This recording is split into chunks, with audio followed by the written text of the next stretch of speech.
ចូលឆ្នាំខ្មែរម្ដងណាក៏សប្បាយកូនក្មេងហោហាយល្បែងជុំវិញភូ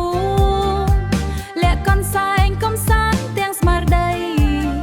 ចាប់កូនខ្លែងសើយរំភើពេញទីបោះអង្គុញលេងជុំជាមួយមិត្តភ័ក្តិ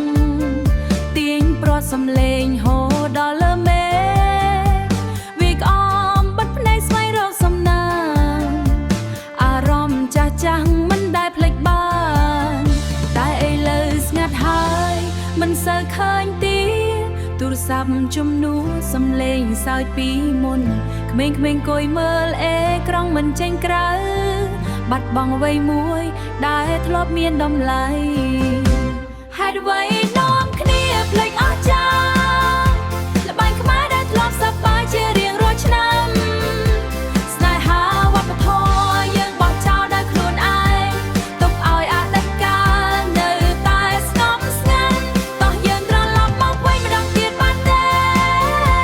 យកសំលេងសើចឲ្យវិលឡប់មកចូលឆ្នាំមិនមែន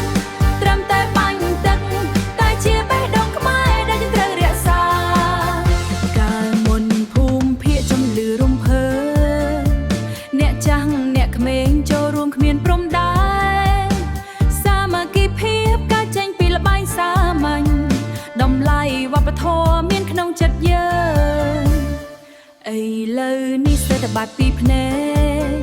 មានតែវីដេអូជំនួសការលេងពិតបងរៀនរក្សាទុកនឹងបាត់បង់ជារៀងរហូតហើយកូនចៅក្រោយនឹងស្គាល់តែរឿងរ៉ាវតោះចាប់ដៃគ្នាកុំឲ្យវាបាត់បង់បងរៀនកូនចៅឲ្យស្គាល់ល្បែងខ្មែរ